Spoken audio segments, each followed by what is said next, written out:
Sempre tutto, ritrovare.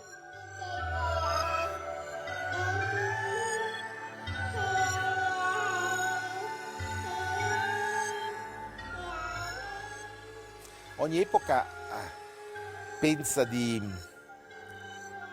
aver risolto definitivamente alcuni problemi fondamentali. Ogni epoca dovrebbe avere la capacità di tornare alla radice delle cose. Io quando sento parlare dei tanti problemi che abbiamo, che la società ha, mi domando sempre, forse perché, come dire, è una deviazione professionale, cosa c'è dietro? Ma non come c'è dietro nel senso di un complotto, qual è la radice delle cose? Ecco perché ogni società rinnova, come dire, il patto con la vita, rinnova il patto con la sfida della esistenza. E qui naturalmente si parte dall'idea che l'esistenza è fondamentalmente un'esistenza che appartiene all'ordine della precarietà. E questa precarietà contiene il bisogno ogni volta di riproporre la questione. Che cosa significa stare in questo mondo? Come starci? A quali valori appoggiarsi? Quali orizzonti costruire insieme? Quale senso dare alla stessa esistenza? Domande antichissime, domande che ogni bambino si fa crescendo, domande che ogni collettività si rifà di volta in volta. Allora prendiamo per esempio la nostra società molto tecnologica, una società che sta velocemente cambiando, lo capiamo tutti, che cambierà le nostre abitudini, che cambierà persino, come si usa dire, anche come dire, il funzionamento mentale delle persone. Perché è vero, vivere sempre più nell'immateriale, vivere sempre più nella fluidità della comunicazione, vivere sempre più in qualche modo in cui l'innesto uomo-macchina diventerà più stretto, in cui il dialogo, ma persino come dire, l'ibridazione uomo-macchina diventerà sempre più stretta. Vuol dire evidentemente aprirci a nuovi orizzonti. Allora naturalmente ci può essere catastrofisti, si può immaginare che tutto andrà a catafascio, oppure si potrebbe essere anche al contrario talmente entusiasti da immaginare che allora sì avremo trovato nuove forme di paradiso sulla terra. Il problema non si pone così, il problema si pone che le società del domani, come quelle di oggi, devono riproporre i problemi e costantemente ricominciare. È come con la follia. Pensavamo di aver trovato i modi di guarirla, pensavamo di aver ridato dignità ai malati, pensavamo che certe forme di coercizione, come le cinture,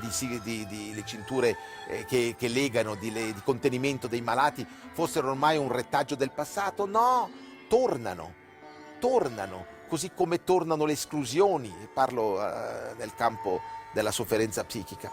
Pensavamo negli anni 70-80 di aver risolto questi problemi, parzialmente lo avevamo fatto, invece no, dobbiamo ricominciare da capo, perché la follia è una di quelle cose, tra le tante, che è un indicatore, è quella cosa che ti dice: guarda che tu non mi hai sconfitto fino in fondo, guarda che il mio messaggio, la mia presenza ti indica qualcosa che tu cerchi, rincorri ma non raggiungi.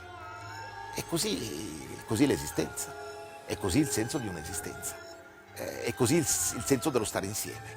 Lo stare insieme attraverso internet o attraverso come dire, le macchine che ti permettono di avere 5 comunicazioni con il mondo intero, che è a rischio della connessione al posto della relazione, e tutti i rischi che noi conosciamo, che modificherà lentamente gli assetti mentali, persino la tua disposizione corporea nella relazione. Non ci sarà più il faccia a faccia, ma il faccia a faccia sarà mediato da qualche cosa, le relazioni saranno mediate dalla macchina. Tutto questo però avrà certo versanti positivi e negativi, ma al cuore di questo qual è l'attitudine che io prediligo? È quella della riproposizione delle domande fondamentali. E le domande fondamentali sono sempre le stesse, sono sempre le stesse. Che cosa ci faccio qui? Che cosa ci faccio nella mia vita? E a questa domanda, epoca dopo epoca, si sono tentate infinite risposte. Il guaio sarebbe se oggi non fossimo più in grado di porcela questa domanda e di dotarci di quegli strumenti intellettuali, di conoscenza, capaci di aiutarci non tanto a trovare una soluzione, ma almeno a porre la questione. Una questione che è individuale, che nasce nella famiglia, che si espande alla comunità di lavoro, che si espande alla comunità sociale. Ogni qualvolta noi perdiamo in ognuno di questi luoghi la capacità di porci queste domande fondamentali rinnovate nel contesto, nei nuovi contesti dell'esistenza, noi ricadiamo o arrischiamo fortemente di vedere la nostra società impoverire. Quando si dice che una società è povera, non è povera perché ha meno soldi, è povera perché ha meno senso, ha meno capacità di trovare senso al proprio orizzonte di vita. Non sa più dirsi e tu non sai più dire cosa faccio qui.